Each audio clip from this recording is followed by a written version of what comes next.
नमस्कार मित्रांनो, स्वागत आहे तुमचं नवीन व्हिडिओमध्ये. आपण एक मागचा इंडिकेटरचा व्हिडिओ बनवला होता. RSI म्हणजे रिलेटिव्ह स्ट्रेंथ इंडेक्स. आता कसं आहे की नाण्याला दोन बाजू असतात हे तुम्हाला माहिती असेल. तसंच प्रत्येक इंडिकेटरचे काही चांगले गुण पण आहेत, काही वाईट गुण पण आहेत. तर ॲक्च्युली आपल्याला काय करायचं आहे की तो इंडिकेटर कुठे चुकू शकतो याचंही आपल्याला ज्ञान असणं महत्त्वाचं आहे. नाहीतर मग आपण थोडं कमी प्रॉफिट बुक करून त्या स्टॉकमधून निघून जाऊ आणि आणखीन प्रॉफिटपासून आपण अलिप्त राहू किंवा दूर राहू. तर असं पण नको व्हायला की मॅक्झिमम प्रॉफिट आपण बुक केलं पाहिजे. यासाठी आपण RSIचा वापर कसा करायचा आणि RSI हा लीडिंग इंडिकेटर आहे, तो आपल्याला आधीच कसं सांगतो, पण तो कुठे कुठे चुकू शकतो. तर ते पॉईंट्स घेणं सुद्धा महत्त्वाचं आहे. म्हणजे RSIचे ड्रॉबॅक्स आपण कसे नलिफाय करायचे किंवा त्याचे ड्रॉबॅक्स किंवा फॉल्स सिग्नल किंवा चुकीचा सिग्नल दिल्यानंतर तो कन्फर्म कसा करायचा की हा चुकीचा आहे की खरा आहे, हे आपण या व्हिडिओमध्ये आज शिकणार आहोत. थोडं मी पहिलीची रिव्हिजन घेतो. एक तर RSI जो आहे तो ऑसिलेटिंग इंडिकेटर आहे. म्हणजे तो दोन लाईनच्या मध्ये खालीवरती खालीवरती होतं. जसं पेंडुलमचं घड्याळ कसं असतं, पेंडुलम त्याचा इकडे जातो, उजवीकडे जातो, परत डावीकडे जातो, परत उजवीकडे जातो, परत डावीकडे जातो. तो एक लिमिटेड पिरियडमध्येच फिरत असतो. तसा RSI असा आहे की तो खालीवर खालीवर खालीवर खालीवर खालीवर असा फिरत असतो. त्याच्या व्यतिरिक्त तो काय करत नाही. म्हणून आपण त्याला ऑसिलेटिंग इंडिकेटर म्हणतात. आता लीडिंग इंडिकेटर का म्हणतात, तर लीडिंग इंडिकेटर याचा अर्थ आहे की तो ट्रेंड यायच्या आधी सांगतो की तो ट्रेंड संपणार आहे की नाही, और नवीन ट्रेंड चालू होणार आहे की नाही हे सांगतो. त्याच्या दोन व्हॅल्यू आहेत, एक 70ची व्हॅल्यू आणि 30ची व्हॅल्यू. हे आपण मागे शिकलो होतो. इकडे मॅक्झिमम 0 किंवा वरती मॅक्झिमम 100. आता आपण बघितलं होतं की स्टॉकमध्ये समजा RSI अशी येते आणि ती 30च्या खाली गेली, तर हा आहे ओव्हर सोल्ड झोन.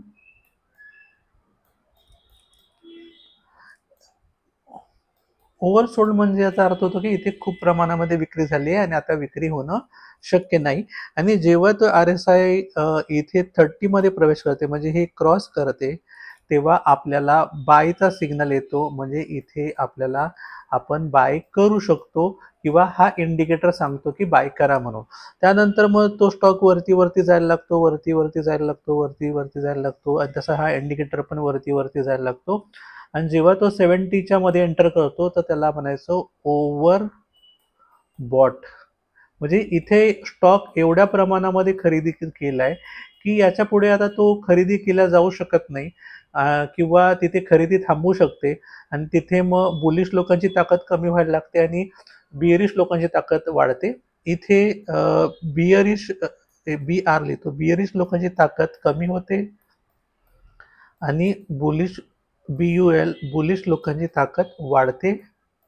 इथे काय होतं, इथे बुलिश लोकांची ताकद जी आहे ती हळूहळू कमी व्हायला लागते आणि जे बियरिश लोक आहेत BR, त्यांची ताकद हळूहळू वाढायला लागते.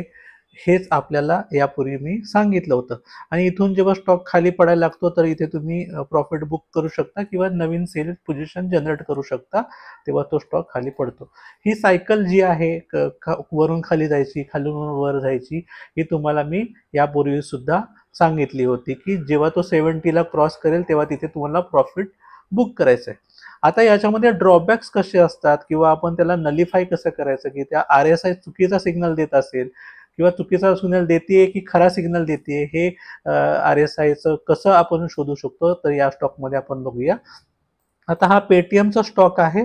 तर याच्यामध्ये एक त्याचा पहिला जो शेवटचा लो आहे, तर तिथे आपण मार्क करू. आता इथे पहिला लो आहे, तो हा एक पहिला लो आहे, हा दुसरा आहे, हा तिसरा लो आहे. तर ह्या 3 लोला आपण जॉईन केलं असं, तर ती खाली पडणारी लाईन आहे. तर त्याच्याच खाली RSIचा पहिला लो, हा दुसरा लो आणि हा तिसरा लो, याला जर आपण जॉईन केलं तर ही लाईन वरती जाते. म्हणजे स्टॉक खाली पडतोय आणि RSI वरती जाते.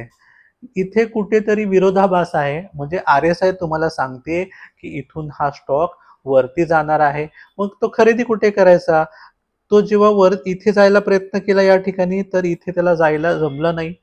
मग परत इथे गेला मग इथे इथे जी एंट्री आहे तर ती त्याची एंट्री झाली, बरोबर. आता तो सेल कधी करायचा, तर सेल कधी करायचा तर त्यासाठी आपल्याला तो परत 70.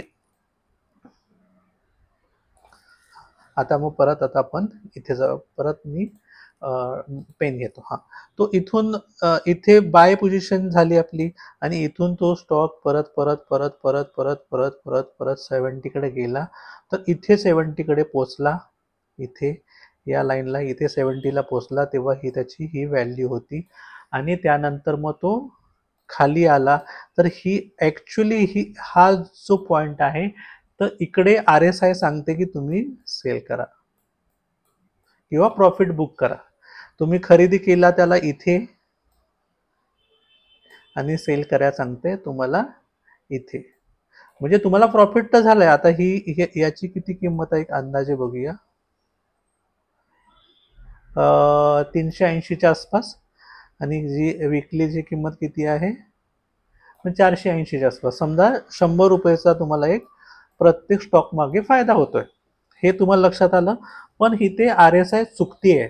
तर कुठे चुकतीये ते तुम्हाला मी सांगतो आणि त्याचं जे चूक आहे ती कशी आपण पकडायची तेही तुम्हाला आता मी समजावून सांगतो.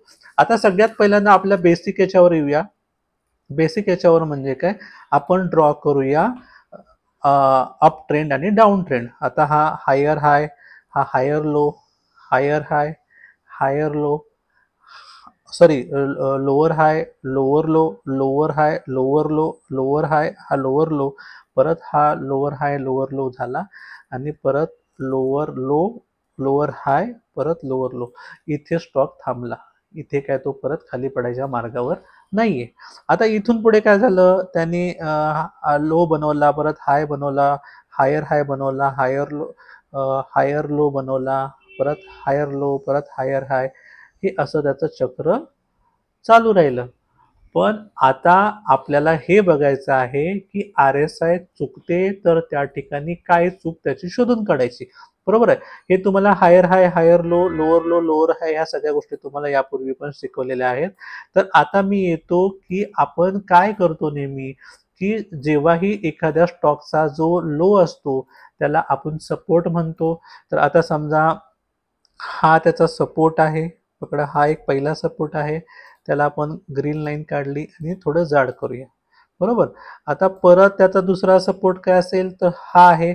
इकडे त्याने हाय केला, ऍक्च्युली इथे रेजिस्टन्स म्हणून काम करतोय. जेव्हा स्टॉक पडला आणि परत ह्याने तोडलं आणि परत इथे सपोर्ट घेतला तर इथे सपोर्ट म्हणून काम करतोय. तर ही ग्रीन कलरची लाईन तुम्ही असं समजून जा की ती रेजिस्टन्स आणि सपोर्टचं काम करते. मी आता प्रत्येक हायच्या ठिकाणी ही ग्रीन लाईन काढतोय.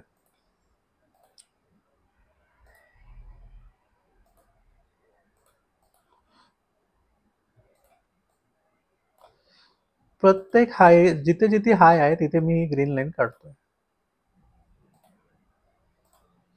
शेवटच्या पर्यंत. हा शेवटचा आहे त्याला आता सध्या. आता तुम्ही बघाल तर जेव्हा जेव्हा इथे या ठिकाणी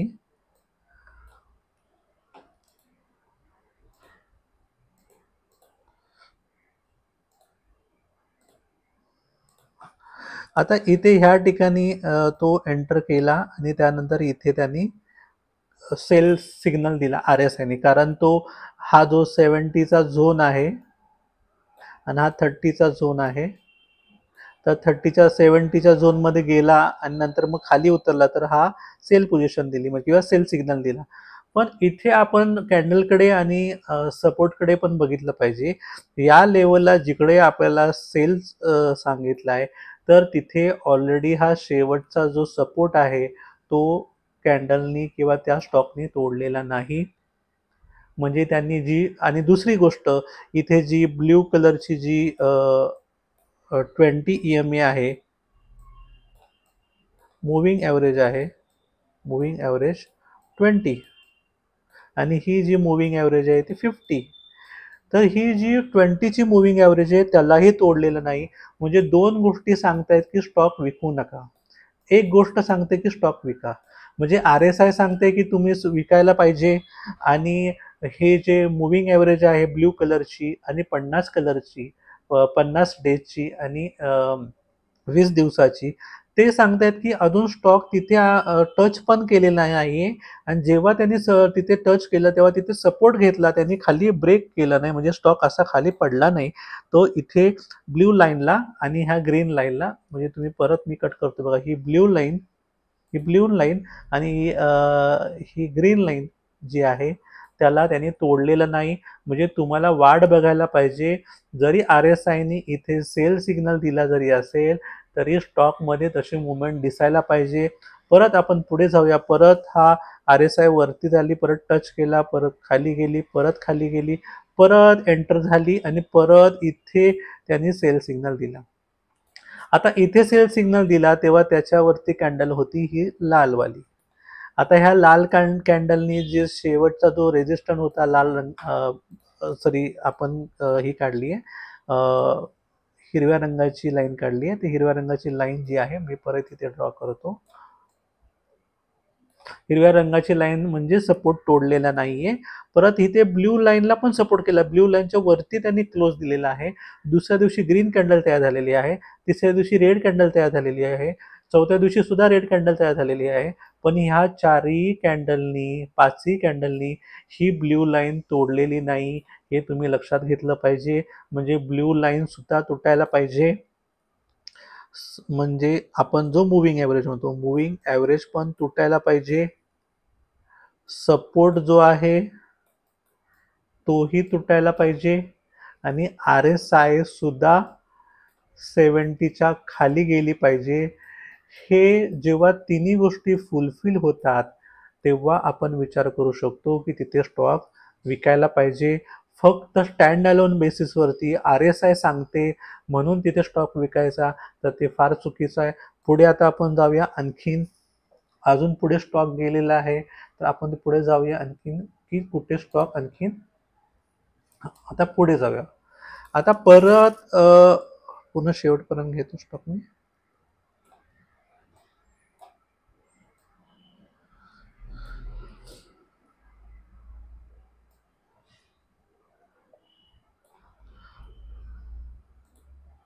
हा, परत आता स्टॉक इथे त्यांनी 70ला तोडून खाली आला, म्हणजे 70पेक्षा खाली गेला. तर इथे जी लाईन आहे ती परत ही आहे. आता याने परत ह्या ब्ल्यू लाईनला तोडलेला नाही, बरोबर आहे. हा खालचा जो सपोर्ट आहे त्याला तोडलेला नाही. म्हणजे इथे तिन्ही गोष्टी फुलफिल होत आहेत का? नाही, फक्त एकच फुलफिल होते, बरोबर आहे. परत ही 70च्या खाली आली, खाली आली, खाली आली, खाली आली, खाली आली, परत इथे वरती गेली आहे. म्हणजे इथे कुठे पण तुम्हाला ब्ल्यू लाईन तोडताना दिसत नाहीये. तोडली तरी दुसऱ्या दिवशी स्टॉक वरती येतोय. इथे तोडली, इथे पण तोडली तर दुसऱ्या दिवशी स्टॉक वरती येतोय आणि बरोबर या ग्रीन लाईनला सपोर्ट केलाय. इथे ब्ल्यू लाईनला तोडलंय पण परत दुसऱ्या दिवशी तो वरती क्लोज झालाय. म्हणजे स्टॉक सतत बुलिश झोनमध्ये आहे. सतत त्याची किंमत 2-2, 3-3 दिवसांनी वाढते आणि पहिले हाय ब्रेक होत आहेत. त्यामुळे हा स्टॉक बुलिश जरी असला तरी याच्यामध्ये RSIचे सिग्नल हे मात्र चुकीचे येत आहेत. तुम्ही बघत असाल की या स्टॉकमध्ये अक्षरशः एवढ्या प्रमाणामध्ये एवढ्या लेवलला गेलाय तरी अजून तिकडे सेल सिग्नल आलेला नाही. म्हणजे पेटीएममध्ये अजून पण सेल सिग्नल आलेला नाही. पेटीएममध्ये सेल सिग्नल कधी येईल? जेव्हा तो पूर्णपणे ह्या ब्ल्यू लाईनला तोडेल, या सपोर्टला तोडेल आणि ही जी वरची RSIची लाईन आहे ती खाली अशी येईल आणि 70ला टच करेल. हे 3 सिग्नल दिसायला पाहिजेत. म्हणजे मूव्हिंग ॲव्हरेज, परत सपोर्ट तोडणं आणि परत RSI 70मधून खाली क्रॉस करणं. या तिन्ही गोष्टी झाल्या तरच त्या ठिकाणी RSI बरोबर बोलते असं म्हणू शकतो. फक्त RSI वरती अवलंबून राहणं चुकीचं आहे, कारण त्या ठिकाणी तो स्टॉक हायर हाय आणि हायर लो बनवतोय, हे पण तुम्हाला लक्षात आलं पाहिजे. म्हणजे एक ट्रेंड जो आहे higher high, higher low, higher high, higher low, higher high, higher low, higher high, higher low, higher high, higher low, higher high, higher low, higher high, higher low, higher हाय आणि परत तो इथे इथे असा जाईल. आता तो कधी खाली पडेल त्यासाठी 3 गोष्टी करायच्या आहेत. एक तर ही EMA, सपोर्ट आणि RSI तिन्ही गोष्टी जेव्हा एकत्र जुळतील तेव्हाच तो स्टॉक विकू शकतो. कारण मी तुम्हाला RSIचं महत्त्व सांगितलं, पण त्यावेळेस त्या दिवशी मी तो व्हिडिओ लेंदी होत होता म्हणून त्या सगळ्या गोष्टी एका व्हिडिओमध्ये सांगितल्या नाहीत. तर आज त्या गोष्टी उरलेल्या मी कव्हर केलेल्या आहेत. त्यामुळे फक्त कुठलाही एक इंडिकेटर, मग तो मूव्हिंग ॲव्हरेज जरी असेल किंवा सपोर्ट रेजिस्टन्स जरी असेल किंवा RSI जरी असेल, एकाच्या मदतीने सगळे डिसिजन नका घेऊ. नेहमी 2 किंवा 3 इंडिकेटरच्या माहितीनुसार आणि व्हॉल्यूमच्या जोडीने प्रत्येक वेळेस तुम्ही स्टॉकमध्ये एंटर किंवा एक्झिट घेऊ शकता. आता इथे व्हॉल्यूमची पण थोडी आपण माहिती घेऊया. आता मी परत जातोय मार्केटकडे. तुम्ही बघाल की जेव्हाही स्टॉकमध्ये किंमत वाढतीये, त्या खालच्या बार्स बघा, इथे पण वाढले, इथे किती बार मोठे आहेत. आणि सेलिंगच्या वेळेस जेव्हा तो स्टॉक विकला जातोय, आता समजा हा खाली पडला, इथे व्हॉल्यूम बघा. म्हणजे व्हॉल्यूम अनालिसिस पण करणं महत्त्वाचं आहे. जेव्हा स्टॉक वाढतो तेव्हा घेणाऱ्यांची गर्दी फार होते, विकायला लागतो तेव्हा त्या स्टॉकमध्ये कोणीही विकायला तयार होत नाही. हेच याच्यातून सगळ्या गोष्टी कव्हर होतात. म्हणजे कसं आहे की 360 डिग्री विचार करणं महत्त्वाचं आहे. प्रत्येक वेळेस तुम्हाला स्टॉक मार्केटमध्ये चुकीचे सिग्नल देऊन फसवण्याचा प्रयत्न केला जातो. आता तुम्ही 100चं प्रॉफिट घेऊन इथून जर निघाला असता, तर तुम्हाला आता सुरुवातीला तुम्हाला इथे बाय सिग्नल मिळाला साधारणपणे इथे इथे बाय सिग्नल मिळाला, इथे साधारण लेवल किती होती 300, आपण 380 पकडली होती समजा. आणि आता आहे पेटीएमची लेवल 1014. म्हणजे 1000 जरी पकडलं तर तुमचे अंदाजे 620 रुपयाच्या आसपास, 630 रुपयाच्या आसपास प्रत्येक स्टॉक मागे तुम्हाला फायदा झाला असता. पेटीएमबद्दल थोडं कौतुक केलं होतं नरेंद्र मोदी साहेबांनी. त्यावेळेसच मी माझ्या फॅमिली ग्रुपमध्ये हा स्टॉक बाय करायला सांगितला होता. म्हणजे बाय करायला सांगितला होता म्हणून मी त्यांचा काही फायनान्शियल ॲडवायझर नाही आहे. माझे फॅमिली मेंबर्स आहेत, त्यामुळे मी डिस्कस करतो या गोष्टी. तेव्हा सगळ्यांना वाटलं की हा स्टॉक बाय केला पाहिजे, तेव्हा मी बाय केला होता. आणि आता तो 1014च्या लेवलला आहे. तर सेल सिग्नल कधी येणार आहे त्याच्यामध्ये, तर त्याच्या सगळ्या गोष्टी तुम्हाला मी सांगितल्या. ते 2 ते 3 पॉईंट जेव्हा जुळून येतील तेव्हाच तो स्टॉक विकला जाऊ शकतो. धन्यवाद मित्रांनो. याच्यानंतर तुम्हाला काही क्वेरी असेल तर नक्की विचारा. हा ड्रॉबॅक आहे RSIचा. तसाच त्याप्रमाणे तो स्टॉक एखादा खाली पडायला लागला म्हणजे ते हे पण सांगतो तुम्हाला. जसं हा इथे स्टॉक वाढत गेलाय आणि RSI इथे चुकीचा सिग्नल देते, तसं एखादा स्टॉक खाली पडतोय तर बरेच वेळेस तो इथली RSI आहे ती इथे खूप वेळेस ओव्हर सोल्ड झोनमध्ये राहू शकते. आणि तो स्टॉक सतत पडत अजून राहिला तरी पण ती इथेच राहते. ती आणखीन खाली जात नाही, कारण त्याची मर्यादा आहे. ते 0पेक्षा खाली जाऊ शकत नाही आणि इकडे वरती 100पेक्षा वरती जाऊ शकत नाही. त्यामुळे ती RSI इथेच ओव्हरबॉट किंवा ओव्हरसोल्ड झोनमध्ये बरेच काळ राहू शकते. त्यामुळे RSIला स्टँड अलोन बेसिसवरती किंवा एकटा RSIचा वापर करून तुम्ही कुठल्याही स्टॉकमध्ये एंट्री किंवा एक्झिट करू नाही शकत. तुम्हाला 2 ते 3 इंडिकेटर सोबत व्हेरिफिकेशनसाठी किंवा खात्रीसाठी लागतील, हेही तुम्ही लक्षात ठेवा. आणि प्रत्येक वेळेस व्हॉल्यूम अनालिसिस करणं सुद्धा महत्त्वाचं आहे. तुम्हाला हा व्हिडिओ आवडला तर नक्की लाईक करा, शेअर करा, सबस्क्राईब करा आणि आपल्या फॅमिली आणि फ्रेंड्स ग्रुपमध्ये नक्की पाठवा. त्यांनाही याचा नक्की फायदा होईल. मी परत नेहमीसारखी एक सूचना देतो, अजिबात इंट्राडे ट्रेडिंगपासून सुरुवात करू नका. इंट्राडे ट्रेडिंग मी आता सध्या मार्केट कंडिशनमुळे तुम्हाला मी फक्त सिंगल क्वांटिटीने सांगतोय, कारण तुम्हाला त्याचा अनुभव यावा म्हणून.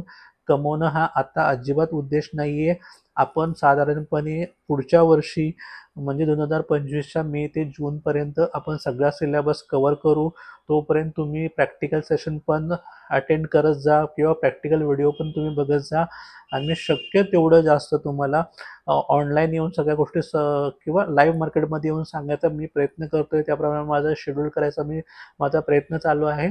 एकाच वीक नंतर मी एक ठराविक टायमिंगसाठी मी ऑनलाईन लाईव्ह ट्रेडिंग करणार आहे. त्याच्यामध्ये आपले सगळे हे support resistance, RSI, moving average या सगळ्यांची माहिती तुम्हाला लाईव्ह कळेल. काय चुकतंय, माझ्याकडून सुद्धा काय चुकतंय हे तुम्हाला आपल्याला लाईव्ह कळेल आणि तुम्ही पण त्या चुकातून काहीतरी शिकत जाल. हाच माझा हेतू आहे. धन्यवाद. Thank you very much.